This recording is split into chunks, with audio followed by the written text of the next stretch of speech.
Good morning, children. Welcome to the social session. Children, yesterday I discussed with you regarding the formative assessment 1 examination, children. And I also told that please revise the first 3 units in the syllabus so that you can attempt it with more appropriate knowledge. And coming to the end of the democratic governments, before that we were looking at the lesson called as democratic governments. So we have come to the end of those, and we shall end up this lesson today called as democratic governments. So under this democratic governments, the last topic called as equality and democracy. How the equality can be attained in a democratic setup we'll understand today, because without equality democracy is useless. If it is only the rule of majority, then minority opinions may not be taken into consideration. In such case, what happens? The people who get elected may oppress the minority groups and minority opinions. So democracy requires that all the people, that is men and women, literate and illiterate, rich and poor, these all people, even beggars and officers, spare some time to understand the public matters. If you don't spare time for public matters, then there is no use of democracy, because it's the people's participation. Okay, the people have to participate in the public matters. They should know what is happening around them. Then only they can elect a proper and appropriate person. So it also requires that they have all the access to the information about the activities of the government, so that they can take a proper decision. If they don't have the access to the proper information, so then you cannot expect democracy to be efficiently working.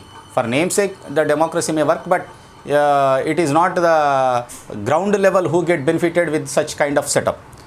It further requires them to exercise their right to vote. Every adult is given in the country the right to vote, where the people have to cast their vote in order to elect their representatives. I think your parents also have the vote, right to vote. So this vote has to be put for every 5 years. That means whenever there are elections conducted. So this vote will have the freedom, and without any interference from other people, you have the right to vote. Unfortunately, this is not always completely possible in most of the countries. For example, many people do not have the minimum education needed to read the newspapers, and most of the people are not using the Right to Information Act at all. Right to Information Act will provide you all the information required from the government offices, but most of the people are not taking the information from the government in order to find out what's happening. And it is not effectively taking up by the citizens to check the functioning of different system, so that it's running as what we call namesake. They are running.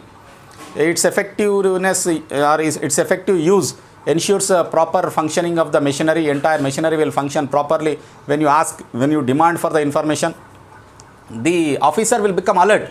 अरे हमारे को मांगने वाला है, हमारे को देखने वाला है बोल के वो काम अच्छा करने का चांसेस रहता. मगर आप पूछे ही नहीं, then how he will do the work. So many people, especially women and poor, just do not have the time or facility to take part in these public matters. They are either too busy earning their livelihood or working for their families. In many families we find the same case. Even though it is a election day, okay, चुनाव के दिन तो देखते ही रहते, घर में बैठते, मगर पोलिंग बूथ को जाके तो वोट नहीं डालते, because they feel that they are very busy. And some of the people are in non-local, okay, वो किसी दूसरे विदेश में नहीं तो दूसरी जगह पे रहते, where they not have the right to vote, so they not come back on the day of election. एक दिन के लिए क्या जाके वोट डालने का क्या है बोल के, they'll take it lightly, that they'll not cast their vote at all. Sometimes they are given the small gifts also. Money is distributed, biryanis are distributed, liquor is distributed. For this also people get attracted, and they keep on voting for a single person. Sometimes people are persuaded to decide for themselves, but vote according to their caste or religion also. And in the name of caste and in the name of religion also, you find people are persuaded to vote. अरे ये हमारा जात के वाला है, ये हमारा मजहब का वाला है, इसको वोट देना. So such kind of feeling also you find in many of the cases where people are persuaded to vote on the basis of the caste and on the basis of the religion. That is also not correct, children. All these factors will prevent from using the proper democratic right of voting. After giving due consideration to the issues and candidates only, you must you must cast your vote to a proper person. Unless you do that, unless you do the selection of a candidate on the basis of the issues and on the basis of the caliber of the person, on the educational background of the person or the candidate, then the democratic setup will not function effectively. The government also works at different levels, children. As you know that at the local level you find government, at the state level you find government, and at the national level also you will find government. The local means the government in your village और town और locality. हमारा municipal corporation जो है वो local है, और केसीआर जो चला रहा है वो स्टेट गवर्नमेंट है, और मोदी साहब जो चला रहा है वो नेशनल गवर्नमेंट है. So the entire state like Telangana comes under the state government, and the government at the national level represents the works for the entire country. परसों जो बिल लेके आया था, एग्रीकल्चरल बिल लेके आया था, that is related to the entire country. और revenue bill जो लेके आया था वो that is related to the state government.